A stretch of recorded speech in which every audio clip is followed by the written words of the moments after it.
Oke, kali ini kita mau menguji satu smart power inverter pesanan dari Bapak Tolib dari Bojonegoro ya. Ini dengan spek 2000 watt menggunakan baterai 48 volt dilengkapi dengan MPPT. Untuk tampilan depan nih seperti ini. Untuk MPPT-nya nih ya, pembacaannya ini emang LCD-nya yang LED-nya nggak terang jadi emang begini. Untuk ini untuk pembacaan smart power inverternya ya, untuk mengatur perpindahan, untuk watt output, untuk voltase baterai, indikator PLN sudah ada di sini. Ini untuk switch on off, ini indikator inverter, indikator PLN. Untuk dalamannya kita juga lihat kan ya. Oke, untuk dalamannya seperti ini. Blok paling atas yang paling pojok ini adalah tab charging, ini bagian ATS, ini MCB, PLN, inverter, charging, ini kontaktor, ini bypass. Ini jika kita bypass ke bawah, nanti yang bekerja sesuai perintah dari SPWM. Jika kita naikkan ke atas, dia akan berpindah ke PLN secara manual ya. Jadi saat terjadi trouble di inverter maupun ATS, bisa kita langsung bypass ke PLN. Ini ke bawah auto, yang ke tengah off, ke atas PLN. Ini MCB baterai utama, ini soft start, gunanya untuk connect pertama kali baterai biar saat mengisi kapasitor yang ada dikit ini nggak berat, jadi kita pakai soft start. Kita on soft start, tunggu beberapa detik, lalu kita on kan MCB utama. Setelah MCB utama naik, kita turunkan MCB soft start ya. Ini untuk MCB MPPT, ini yang baterai ya, yang menghidupkan MPPT. Ini juga ada MCB dan Ariasternya di sini. Jadi nanti pengoperasiannya MCB baterai dulu, baru MCB MPPT atau Ariaster ini ya. Soalnya kalau dari panel dulu nanti panelnya bisa blank ya. Jadi harus ada baterai dulu baru panel. Kemudian yang bawahnya lagi ini blok inverter, ini yang dinamakan SPWM Atmega ini ya. Untuk bawahnya lagi, oke, ini blok trafo 2000 VA 2x014, jadi main 48. Untuk koneksi-koneksi berada di sini, ini baterai positif, baterai negatif, ini PV negatif, PV positif ya. Yang besar adalah baterai, yang kecil adalah PV. Bagian bawah ini adalah inputan PLN, nanti PLN masuk ke sini, dan output yang beban rumah ke sini, ada keterangannya ya, sudah semua kita kasih keterangan. Untuk kipas-kipas pendinginan berada di sini. Oke, jadi seperti itu untuk bagian dalamnya. Nanti kita jelaskan cara kerjanya ya. Untuk konsumsi dayanya, ini produksi panel kita. Coba kita matikan lampunya. Oke, ini untuk panelnya ya. Voltase baterai 50,1, ini selisih 0,2, nanti kita bisa kalibrasi juga. Ini hasil produksi 1,6 ampere, atau ini enggak dari PV ini 67,9, karena cuaca di sini mendung jadi kurang produktif ya untuk PV-nya. Jadi sangat kecil. Oke, ini kadang voltase ampere. Oke, ini kadang ampernya naik ya seiring naik cuaca juga. Ini 0,1 kW. Hanya sekitar 100 watt ya untuk dari panelnya. Oke, kita nyalakan lagi. Oke, kita juga pakai osiloskop untuk melihat gelombang dari PLN maupun inverter. Untuk PLN yang biru ya, yang biru adalah inputan PLN, yang kuning adalah output dari inverter ini. Jadi ini gelombang dari inverter seperti ini, PLN seperti ini ya, karena yang bekerja sekarang adalah inverter. Jadi PLN kita di sini sekitar 200 volt ya, atau bahkan di bawahnya. Jadi gelombangnya agak buruk. Dan perbedaan voltase ya, ini voltase inverter kita buat 225. Kita juga pakai bohlam di belakang untuk melihat apakah ada kedip atau tidak di bohlam saat perpindahan ATS ya. Untuk menu-menu kita lihatkan sekilas saja ya, karena kita sudah sering lihatkan. Kita tekan menu, oke. Otomatis berpindah ke PLN karena saat kita tekan menu otomatis inverter off ya, dan akan langsung berpindah ke PLN tanpa jeda karena salah satu sumber hilang ya, nggak akan melalui proses sinkron. Ini menu on off, ini auto off-nya berpindah ke PLN 47, berpindah ke inverter lagi kita buat 49,9, EOD emergensinya over DC 60, kalibrasi baterai kita. Oke, udah mentok ya. Lanjut, ini AC standar Indonesia, auto on 12 detik, jadi setelah memproteksi overwatt akan on kembali 12 detik. Idle fan, ini nggak ada kipas standby ya. Buzzer, prioritas di hybrid, standby on, charging on di 49,5, charging off di 52 ya. Temperatur charging kita tinggiin aja.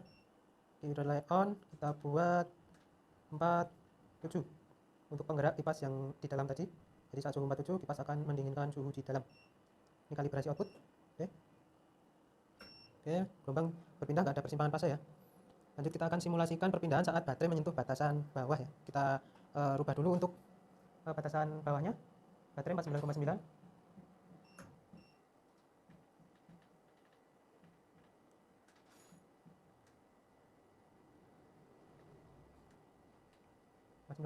Berpindah ke PLN 49,9.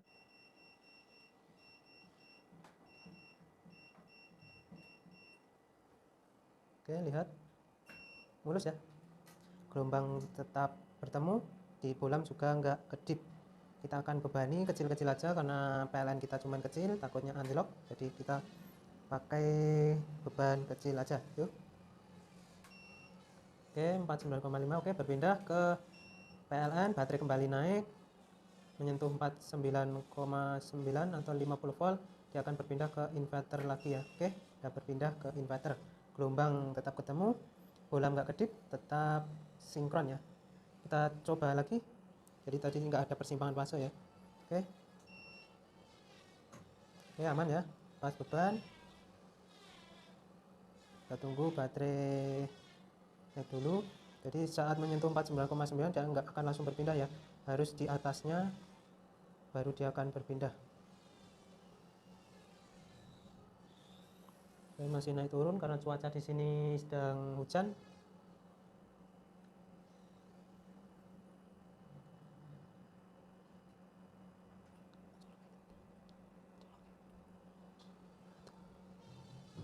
Oke, ini masih berada di PLN.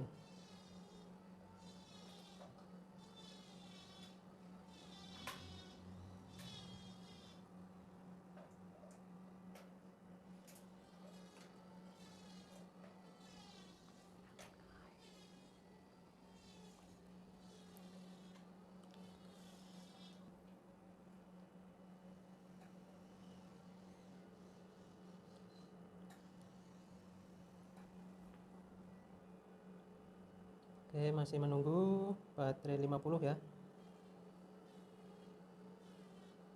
Oke, udah berpindah lagi ke inverter, bolam tetap mulus. Oke, lanjut kita akan lihat load beban ya. Untuk melihat loadnya, kita turunkan dulu untuk batasan bawah baterainya karena kita mau melihat load beban. Dan kita akan lepas nanti untuk PLN nya karena otomatis inverter akan off ya setelah overwatt. Tapi di sini kita pakai IC 3500, jadi nanti kita limit manual di kitnya. Sebentar, kita cari obeng dulu. Oke, kita akan pas PLN. Oke, PLN off. Di sini indikatornya juga off ya. Kita load sampai 2000 watt. Nanti di sini terbaca untuk wattnya. Yuk. Oke, beban perlahan naik 800, gelombang tetap stabil, tambah lagi. Oke, off ya di MCB kecil. Jadi tadi kita masih pakai MCB kecil, jadi otomatis off ya. Oke, udah on lagi, langsung aja pakai MCB besar. Yuk.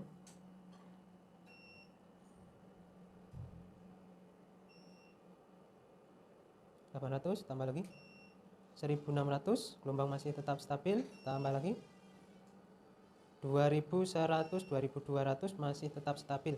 Kita akan limit di sini karena ini pesanan hanya spek 2000 watt ya.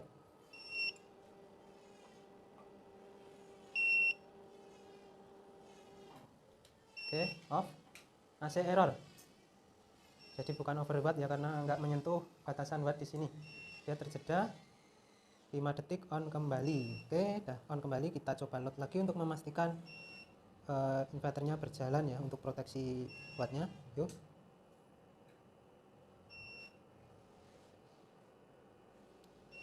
.800 tambah lagi 1600 masih tetap stabil, tambah lagi 2000. Oke, belum sempat off, tambah lagi yuk. Oke, off, AC error. Tadi beban sempat lepas, jadi inverter belum sempat off, lalu on kembali ya. Oke, kita tunggu 5 detik. Oke, udah nyala lagi. Lanjut kita akan lihatkan untuk sistem chargingnya ya. Jadi ini kapasitas chargingnya berapa watt. Jadi fungsi tab ini adalah sebagai selektor untuk voltase di rumah kita ya. Jadi saat voltase normal di 220 ke atas bisa di tab 1, jika di bawah 220 bisa di tab 2, jika listrik sangat buruk di bawah 200 bisa di tab 3, nanti menyesuaikan untuk kapasitasnya ya. Oke, jadi nanti pengoperasiannya kita putar tab dulu baru MCB charging, karena kalau kita on kan dulu MCB charging otomatis soft start di dalam ini akan on duluan, dan jika kita putar tab chargingnya otomatis listrik rumah kita bisa trip. Kita sediakan tang ampere di AC ya, kita cek di AC nya aja. Oke, AC kita langsung kaitkan ke AC inputan PLN.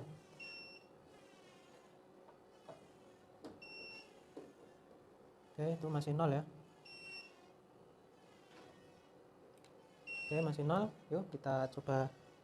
Yuk, oke, tadi kita matikan PLN, sekarang kita sudah masukkan. Yuk kita putar. Yuk kita putar tab duluan. Tab 1 kita on kan MCB charging. Kita lihat arusnya.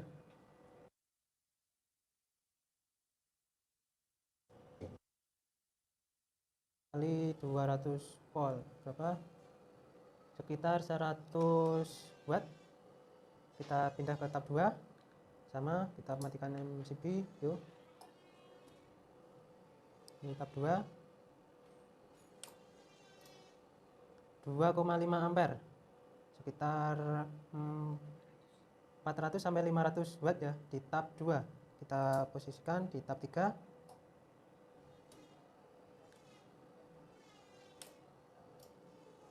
5 ampere 1000 watt ya di tab 3. Oke, jadi seperti itu untuk chargingnya ya.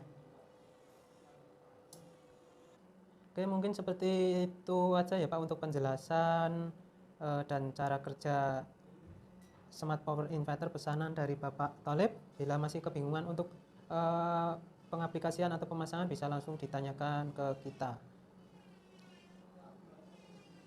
Dan untuk yang mau order bisa juga langsung ke lihat-lihat di toko kita, Topet atau Shopee, dan bisa langsung lewat WA. Oke, sekian dan terima kasih. Salam Aspro Jogja.